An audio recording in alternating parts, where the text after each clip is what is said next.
আমরা এই বার্তা দিতে এসেছি যে ১.৫ বছর এই সুদখোর মহাজন ইউনূস সরকারের নেতৃত্বে আমাদের দেশে যে জঙ্গিবাদের উত্থান, মৌলবাদের উত্থান এবং এই বাংলাদেশকে অর্থনৈতিকভাবে সমস্ত কিছুভাবে ধ্বংস করা হয়েছে, সেই জায়গা থেকে আমরা মনে করি আজকের ২১শে ফেব্রুয়ারি আমাদের এই বার্তায় যে আমরা জঙ্গিবাদ মৌলবাদের বিরুদ্ধে বাংলাদেশ আওয়ামী লীগ সর্বদা প্রস্তুত এবং জনপ্রিয় শেখ হাসিনা ইতিমধ্যে ঘোষণা দিয়েছেন সারা বাংলাদেশ থেকে জঙ্গিবাদ মৌলবাদ এবং ২৪-এর যে জঙ্গিবাদ আছে তাদেরকে আমরা মোকাবেলা করবো ইনশাল্লাহ।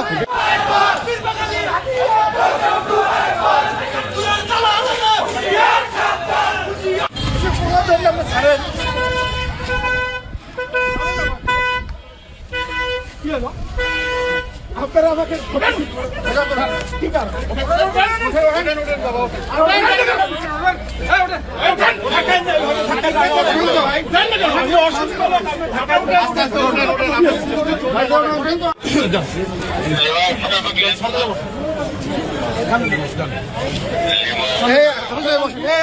ওটা না কেন গাড়ি তার মতো দাঁড়িয়ে থাকে এরা।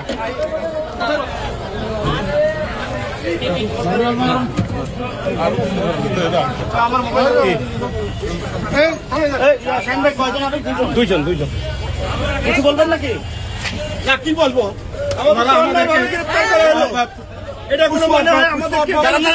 রাজধানীর বছিলা ও আদাবর বেড়িবাঁধ এলাকায় আবারও বেপরোয়া হয়ে উঠেছে ছিনতাইকারী চাঁদাবাজ সন্ত্রাসী কিশোর গ্যাং চক্র। শনিবার রাতে ঈদের চাঁদার দাবিতে আদাবরের আবির ফ্যাশন নামের একটি এমব্রয়ডারি কারখানায় হামলার ঘটনা ঘটে। আহত হয় অন্তত ৩ জন। এর প্রতিবাদে আদাবর থানা ঘেরাও করে বিক্ষোভ করেন স্থানীয় এমব্রয়ডারি মালিক ও শ্রমিকরা। এরই মধ্যে এই ঘটনায় জড়িত অভিযুক্ত কালা রাসেল সহ কয়েকজনকে আটক করেছে পুলিশ। আরও জানাচ্ছেন শওকত মঞ্জুর। মোহাম্মদপুরের বছিলা ৩ রাস্তার মোড়। সিসি ক্যামেরার ফুটেজে দেখা যায় দিনে দুপুরে ছিনতাইয়ের কবলে পথচারী। ধস্তাধস্তির এক পর্যায়ে হাতে ধারালো অস্ত্রের আঘাত করে কিশোর গ্যাং সদস্যরা। আহত পথচারী কোনো রকমে দৌড়ে প্রাণ রক্ষা করেন। অভিযোগ এলাকা ত্রাস হয়ে ওঠা কিলার বাদল গ্রুপের বিরুদ্ধে। একই দিন একই এলাকা। চাঁদা না দিলে গোটা মার্কেটের সব দোকান বন্ধ করে দেওয়ার হুমকি স্পষ্টই রেকর্ড হয় দোকানের সিসি ক্যামেরায়। বন্ধ থাকবো কালকের থেকে, পুরো মার্কেট পুরো বিল্ডিং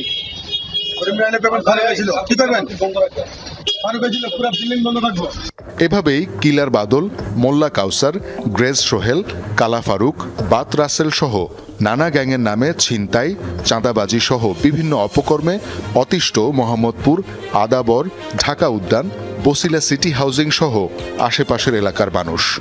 সিটি হাসপাতালের সামনে আমার দুজনদের 4-5 জন আইসা বড় বড় ছুরি বাই করে দৌড়া খুব এলাকা মাদক মুক্ত, হতাশ মুক্ত, কাদা মুক্ত করতে যেই আজকে আমাদের এই দশা।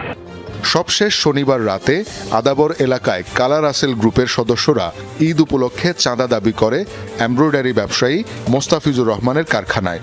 চাঁদা না পেয়ে কিশোর গ্যাং সদস্যরা ধারালো অস্ত্র নিয়ে হামলা করে কর্মচারীদের উপর। এতে বেশ কয়েকজন আহত হয়।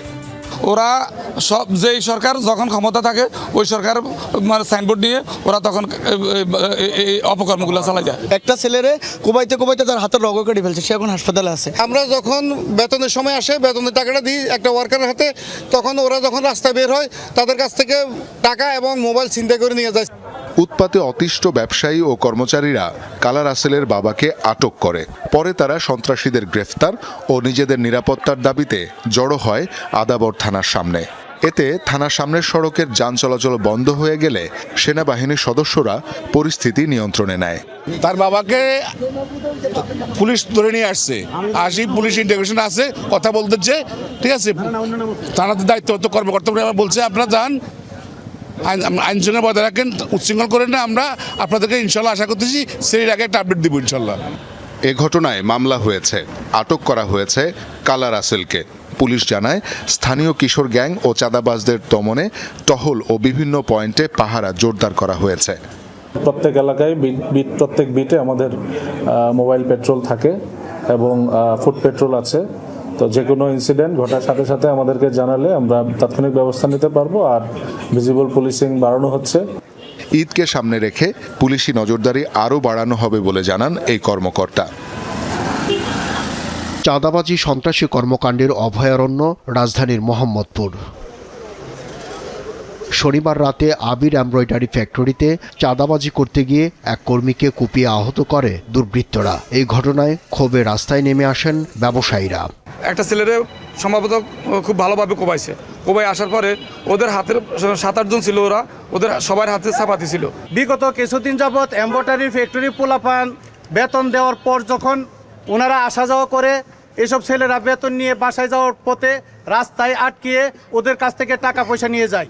ভুক্তভোগী ব্যবসায়ীরা আদাবর থানায় একটি মামলাও করেছেন। যখন ফ্যাসিস্ট সরকার ক্ষমতা ছিল তখন এরা ফ্যাসিস্টের দল করতো। এখন নতুন সরকার আসছে, এখন তারা নতুন সরকারের সাইনবোর্ড ব্যবহার করতেছে। কথাও বলতে পারি না। আমাদের মেশিন ঢুকার সময় মেশিনের সামনে দাঁড়ায় থাকে 20-25 জন, এরকম ধাপে ধাপে আসে। এই ঘটনায় কঠোর অবস্থানে স্থানীয় বিএনপি নেতাকর্মীরাও।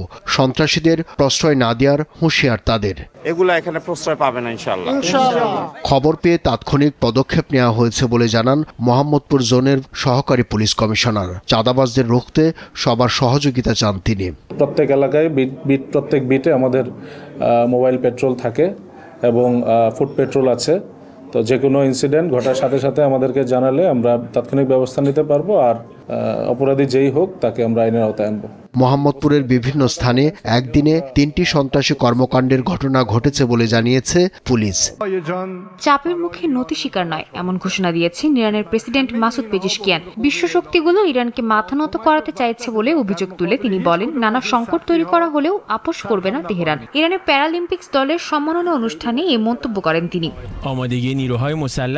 এদিকে সাম্প্রতিক দেশব্যাপী বিক্ষোভে হাজারো মানুষের মৃত্যুর জন্য আবারও সন্ত্রাসীদের দায়ী করেছে ইরান সরকার। পররাষ্ট্রমন্ত্রী আব্বাস আরাকচি জানিয়েছেন 3000-এর বেশি নিহতের তালিকা প্রকাশ করা হয়েছে, যার মধ্যে 200 জনই নিরাপত্তা সদস্য। অন্যদিকে মার্কিন প্রেসিডেন্ট ডোনাল্ড ট্রাম্পের দাবি আন্দোলনে নিহতের সংখ্যা 32,000-এর মতো। এ অবস্থায় নিজের দাবির পক্ষে যথাযথ প্রমাণ দেখাতে ট্রাম্পের প্রতি আহ্বান জানিয়েছে পেজিশকিয়ান প্রশাসন।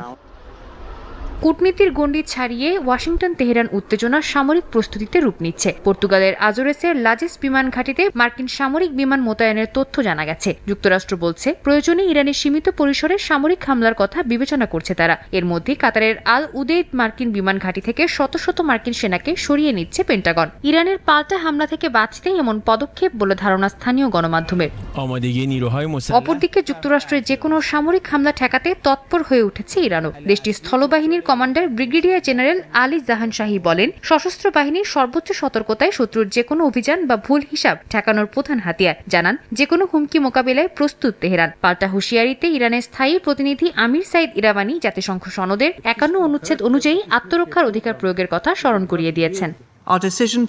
এভাবেই গত বছরের এপ্রিলে বাংলাদেশ সহ বিশ্বের বিভিন্ন দেশের পণ্যে বাড়তি শুল্ক আরোপের ঘোষণা দেন মার্কিন প্রেসিডেন্ট ডোনাল্ড ট্রাম্প, যা কার্যকর হয় আগস্টের প্রথম সপ্তাহে।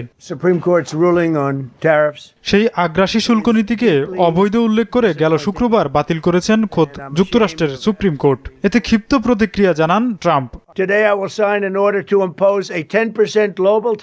অবিলম্বে সেকশন 332 ও বিদ্যমান সেকশন 301 এর সব শুল্ক বহাল থাকবে। এর পাশাপাশি সেকশন 122 আওতায় স্বাভাবিক শুল্কের ওপর অতিরিক্ত 10% বৈশ্বিক শুল্ক আরোপ করা হবে। অন্যায্য বাণিজ্যিক কার্যক্রম মোকাবিলায় নতুন করে সেকশন 301 সহ একাধিক তদন্তও করা হচ্ছে। এদিকে ট্রাম্পের বাড়তি শুল্ক বোঝা কমাতে গেল 9 ফেব্রুয়ারি একটি চুক্তি করেছে ঢাকা ওয়াশিংটন। বাংলাদেশ এই চুক্তির শর্ত পুনর্বিবেচনা করার সুযোগ পেল বলে মনে করেন দ্বিপাক্ষিক বাণিজ্য বিশ্লেষকরা। এখন বাংলাদেশকে চুক্তিটা রিনেগোশিয়েট করার জন্য আবার চেষ্টা করতে হবে, কারণ চুক্তিতে অনেকগুলো ধারা আছে, শুধু রেসিপ্রোকাল টেরিফ না, এর বাইরেও আরো অনেকগুলো বিষয় আছে যেটা প্রতিপালন করা বাংলাদেশের জন্য অনেক চ্যালেঞ্জিং হতে পারে। আমার মনে হয় যে এটা একটা সুযোগ হলো বাংলাদেশকে সেই অবস্থাটা পরিবর্তন করার। নুডলস খান নাই তো নুডলসই খান নাই। এই সুযোগ কাজে লাগাতে সরকারকে উদ্যোগী হওয়ার তাগিদ দিচ্ছেন রপ্তানি বাজারে অসম প্রতিযোগিতার চাপে থাকা দেশের পোশাক শিল্পের উদ্যোক্তারা। ইউএস ট্যারিফ আমি জানি না হুড়াহুড়ি করে কেন গত সরকার 9 ফেব্রুয়ারি এগ্রিমেন্ট সাইন করলো, এই যে সেটাও কিন্তু আমাদের রিভিউ করার খুব জরুরি হয়ে গেছে, বিকজ এটাতে এক পেশি একটা এগ্রিমেন্ট হয়ে গেছে। আমাদের কোনো বেনিফিট নাই, everything we are giving to the US government. এটা আমাদের নেগোসিয়েশনের ব্যর্থতা। যেহেতু সুপ্রিম কোর্ট একটা রায় দিয়া আগের ট্যারিফটা বাতিল করেছে, সুতরাং এর প্রেক্ষিতে আর আমাদেরও নতুন সরকার আসছে, এই দুইটাকে কেন্দ্র করে আমরা নতুন করে এটা ভাবা যায় কিনা, আমি সরকার মাননীয় প্রধানমন্ত্রী এবং পররাষ্ট্র মন্ত্রী দুইজনকে বিনীত অনুরোধ করব, সাথে বাণিজ্য মন্ত্রীকে। মার্কিন আদালতের রায় আপিলে টিকবে কিনা, কিংবা টিকলেও ট্রাম্প প্রশাসন কি সিদ্ধান্ত নেবে তা জানতে অপেক্ষা করতে হলেও বাণিজ্য সচিব বলছেন ঢাকা ওয়াশিংটন সম্পর্কের উষ্ণতায় ভালো অবস্থানে রয়েছে বাংলাদেশ। ইন্দোনেশিয়া চুক্তি করতেছে রেসিপ্রোকাল ট্যারিফ, এখন এটা তো আমি কিছুই বুঝতেছি না, বাট রেসিপ্রোকাল ট্যারিফ কনসেপ্টটা থাকবে না, আমরা একটা সুবিধাজনক অবস্থানে থাকবো, কারণ আমরা এনগেজমেন্ট দিচ্ছি না। দ্বিপাক্ষিক চুক্তির শর্ত মানতে তড়িঘড়ি না করার পরামর্শ বিশ্লেষকদের। গাজায় যুদ্ধবিরতির মধ্যে চলছে ফিলিস্তিনিদের উপর আক্রমণ, প্রতিদিনই হতাহত হচ্ছেন বাসিন্দারা। ভঙ্গুর এই যুদ্ধবিরতির দ্বিতীয় ধাপ শুরু করতে সোচ্চার হয়ে উঠেছেন বিশ্বনেতারা। ইন্দোনেশিয়ার পররাষ্ট্রমন্ত্রী সুগিওনো জানান, গাজার আন্তর্জাতিক শান্তি বাহিনীতে ডেপুটি কমান্ডার হিসেবে অংশ নেবে দেশটি। বাহিনীতে প্রায় 5টি সেক্টরে ধাপে ধাপে সেনাদের মোতায়েন করা হবে। মোট সেনা সংখ্যা পৌঁছাতে পারে প্রায় 20,000 পর্যন্ত। এপ্রিলের শুরুতেই 1000 সৈন্য মোতায়েনের জন্য প্রস্তুত দেশটি। আন্তর্জাতিক শান্তি বাহিনীকে স্বাগত জানিয়ে হামাসের মুখপাত্র হাজিম কাসেম বলেন, গাজার অভ্যন্তরীণ বিষয়গুলোতে বাইরের কারো হস্তক্ষেপ চায় না তারা। তিনি বলেন, শান্তি বাহিনী নীরবভাবে পরিস্থিতি পর্যবেক্ষণ করবে, চুক্তির বাস্তবায়ন নিশ্চিত করবে, একই সঙ্গে জনগণ ও দখলদার সেনাদের মধ্যে নিরাপদ দূরত্ব বজায় রাখবে। ফিলিস্তিনি কর্তৃপক্ষ গাজা সংক্রান্ত সমন্বয়ের জন্য একটি কার্যালয় স্থাপন করেছে, যার নেতৃত্বে আছেন প্রধানমন্ত্রী মোহাম্মদ মুস্তাফা। উপরাষ্ট্রপতি হোসেন আল শেখ বলেন, অফিসটি এখনও সম্পূর্ণভাবে কার্যক্রম শুরু করার জন্য প্রস্তুত। এটি মার্কিন প্রেসিডেন্ট ডোনাল্ড ট্রাম্পের 20 দফা শান্তি পরিকল্পনা ও জাতিসংঘের নিরাপত্তা পরিষদ রেজলিউশন 2803 অনুযায়ী সমন্বয়ের আনুষ্ঠানিক মাধ্যম হিসেবে কাজ করবে। এই কার্যালয় গাজাবাসীর দুর্ভোগ কমাতে এবং প্রশাসনিক ও নিরাপত্তা সেবা দেবে বলেও জানান তিনি। পাশাপাশি এটি পশ্চিম তীর ও গাজার মধ্যে আইনি ও নিরাপত্তা দ্বন্দ্ব এড়াতে সাহায্য করবে।